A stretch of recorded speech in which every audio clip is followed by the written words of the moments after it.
कि जनता की जो आवाज़ है वो भगवान की आवाज़ है। मैंने पहले जब आपके साथ इस राज्यसभा के चुनाव के सिलसिले में बात करी थी तब खुल के आपको ये बताया था कि हम अपनी 23 तारीख की तैयारी में लगे हुए। 23 को शहीदी दिवस है। आज फिर आपको शहीदी दिवस के लिए निमंत्रण देता हूं कि आप नरवाणा में आना। और उस वक्त मैंने 90 साथियों की ड्यूटी लगाई थी।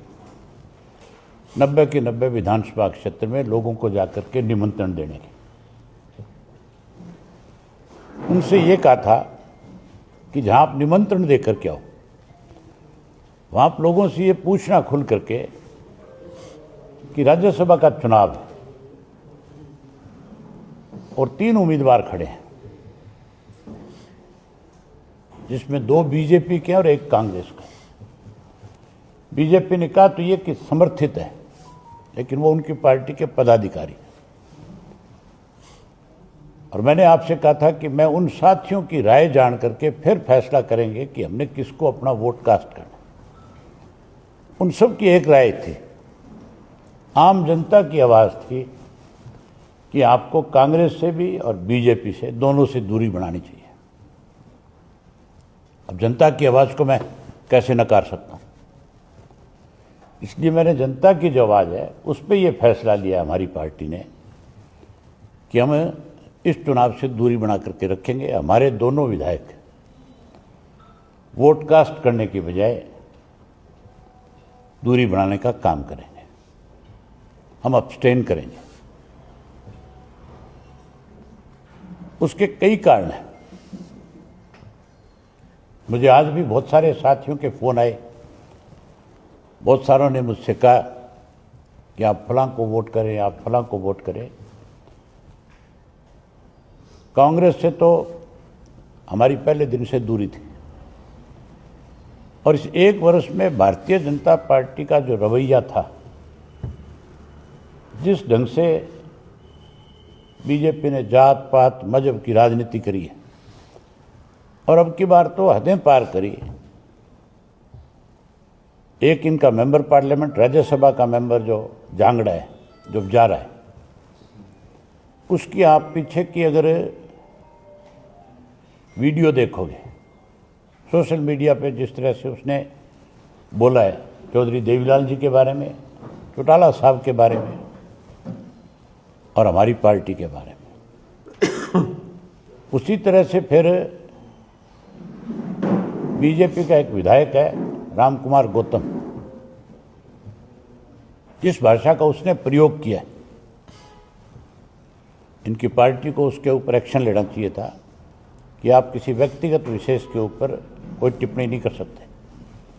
कानूनन तौर पे तो मैंने उसको नोटिस भी दिया है, अब कोर्ट में केस भी डाला है।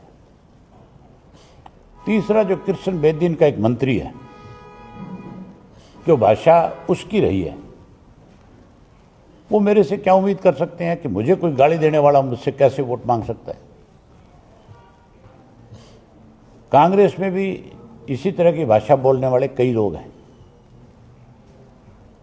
इसीलिए हमने ये कहा कि एक नागनाथ है, एक सांपनाथ है और एक बिच्छूनाथ भी है, जिनके पल्ले कुछ नहीं है बेचारों के, लेकिन वो भी सारा दिन हमें टारगेट करते हैं। ऐसे लोगों को सबक मिले, इसके लिए हमने ये फैसला किया है।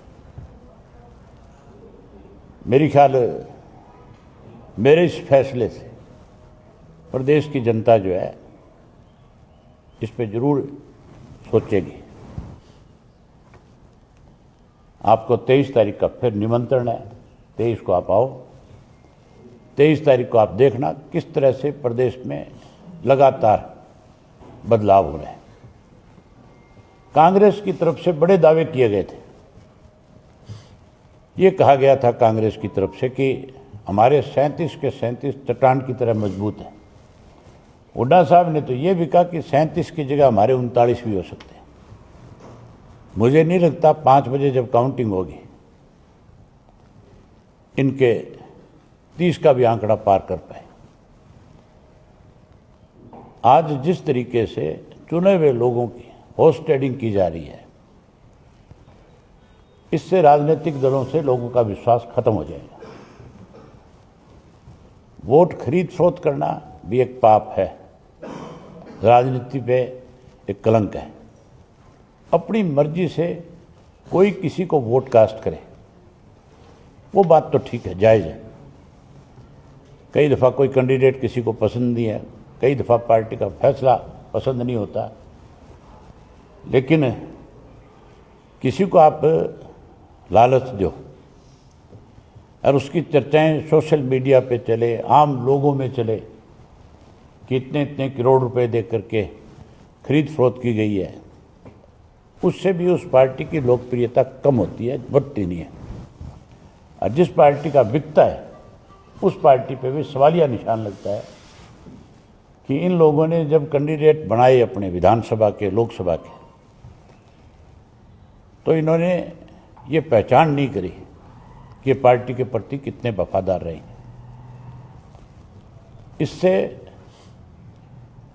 राजनीतिक तौर पे जहां पार्टियों का नुकसान होता है, वहां ऐसे लोग राजनीतिक लोगों के ऊपर भी आम जनता का विश्वास कम करने का काम करते हैं।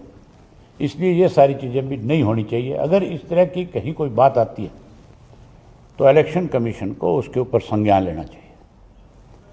अगर कोई वोट क्रॉस होता है तो उसके ऊपर भी इलेक्शन कमीशन को सख्त होना चाहिए, इस पर भी कानून बनना चाहिए। वोट क्रॉस के बजाय वोट डाल सकते हो आप।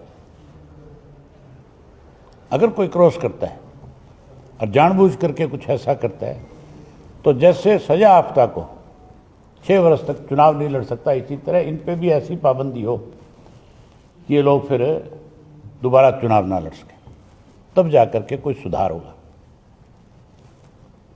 आपकी तरफ से कोई कुछ आप पूछना चाहो तो। जिस तरीके से हरियाणा की बात हुई या फिर उड़ीसा की बात, उड़ीसा में भी कांग्रेस, देखो आज की डेट में कांग्रेस जो है बीजेपी की खुल करके सब जगह मदद कर रही है। कह तो ये रहे कि हम अपोजिशन में हैं। उड़ीसा के अंदर भी राज्यसभा का चुनाव है, वहाँ पे भी कांग्रेस के 3 वोट क्रॉस हुए, जो मुझे जानकारी मिली है, जो टीवी पे आ रहा है, जो मुझे किसी ने साथी ने बताया। इसी तरह हरियाणा में भी कह रहे हैं वोट क्रॉस हो रहा है। कुछ लोगों के नाम सामने आए हैं। 5 बजे के बाद जब काउंटिंग खत्म हो जाएगी तो फिर ये स्पष्ट हो जाएगा कि कौन कौन लोग ये हैं जिन्होंने अपना वोट क्रॉस किया है या जिन्होंने वोट अपना इधर उधर किया। ये अंतरात्मा की आवाज, ये लाइन बड़ी इस्तेमाल होती है जब राज्यसभा का चुनाव होता है। आज भी बार बार कांग्रेसी विधायक कहते नजर आए कि अंतरात्मा की आवाज को सुन पाए। वो आत्मा का पता 5 बजे चल जाएगा। किस किस की आत्मा कहाँ कहाँ भटकी है? आपके ऊपर आरोप लगाती है कांग्रेस के, आप बीजेपी की बी टीम के तौर पर काम करते हैं। एक दूसरी क्षेत्र अब स्पष्ट हो गया कि नहीं हो गया? क्लियर हो जाएगा। मैं पूछ रहा हूँ, स्पष्ट हो गया कि नहीं हो गया? अभी कांग्रेस के वोटों की गिनती होगी तब और स्पष्ट हो जाएगा कि कौन बी टीम है। अब ऐसे कि आपके पास जो समर्थन के लिए कौन कौन सी पार्टियों के जो है संपर्क होना है? मेरे पास सतीश नांदल के फ़ोन आए। सतीश नांदल मुझे मिले भी। मैंने उनको साफ कहा था कि भाई ये फैसला मैं अकेला नहीं कर सकता, मेरे पार्टी के सब साथी जो फैसला करेंगे मैं उनके फैसले के मुताबिक ही आगे फैसला लूँगा। आपके वोटिंग से हटने, पीछे रहने की वजह से, वोटिंग से एब्सटेन रहने की वजह से आप जो वोट नहीं कर रहे INLD, इसका फायदा भी कहीं ना कहीं कांग्रेस को एक वोट, लगभग 1 वोट से मिलता हुआ। कोई फायदा नहीं होगा इससे। कांग्रेस अपने लोगों को बचाए। मेरे वोट डालने नहीं डालने से कोई फर्क नहीं पड़ता।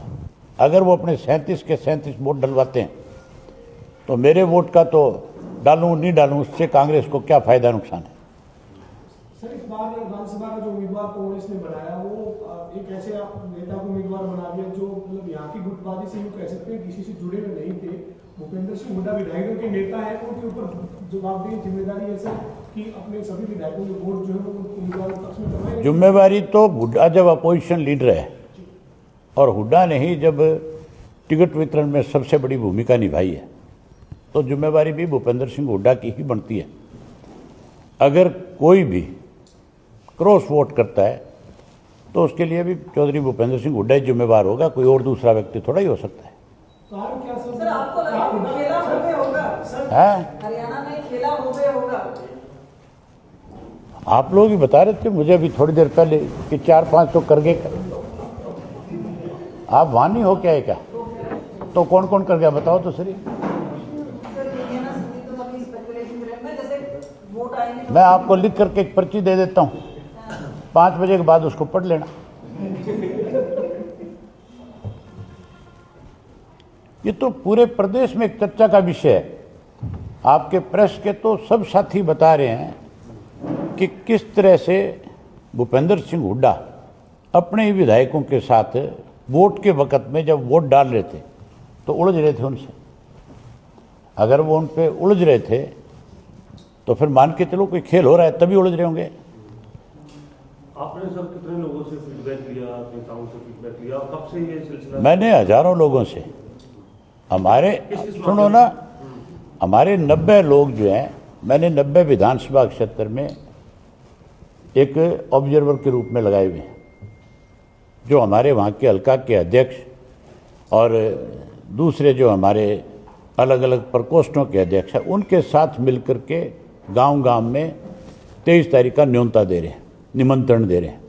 वहीं जो पीले कार्ड कट गए, उन पीले कार्डों की गांव-गांव में जानकारी ले रहे हैं भी किस गांव से कितने कार्ड कटे, ये कार्ड कब बने और कब इनको काटा गया तो उसका रीज़न क्या है, ये सारी चीज़ें पता कर रहे थे। तब मैंने उनकी ड्यूटी लगाई बाकायदा तौर पे, टेलीफोन करके पर्सनल, कि आप मुझे ये जानकारी भी ले करके दो कि हमें इसमें क्या फैसला करना चाहिए। तो हजारों लोग का ये फैसला है। मुझे सुबह से शाम तक टेलीफोन आते हैं, हजारों टेलीफोन आए हैं, हजारों मैसेज आए हैं मेरे उसके टेलीफोन के अंदर हैं कि हम बिना मांगी आपको राय दे रहे हैं। एक तो राय मांगी जाती है, उन्होंने कहा कि बाकी फैसला आपने करना है, हम अपनी राय व्यक्त कर सकते हैं, हम आपकी पार्टी से जुड़े हुए हैं।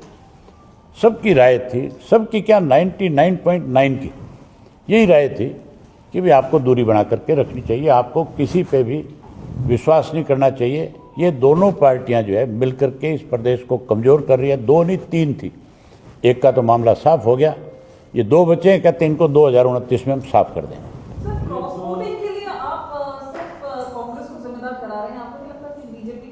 मैंने क्या कहा है, बड़ा साफ शब्दों में ये कहा है कि अगर कोई हॉर्स ट्रेडिंग करता है, खरीदता है, वो भी राजनीति पे कलंक है, उससे भी राजनीतिक लोगों के ऊपर विश्वास कम होता है।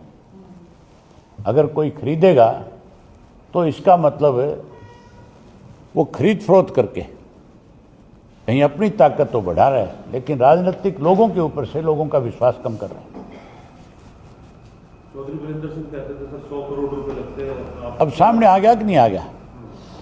कांग्रेस तो 100 करोड़ में राज्यसभा का मेंबर बनाती थी, अब भाजपा कितने करोड़ खर्च करेगी ये आप भाजपा के किसी नेता से पूछे तो ज़्यादा अच्छा। मैंने सोशल मीडिया पे पढ़ा कि 20-20 करोड़ रुपए में ऑफर आई है।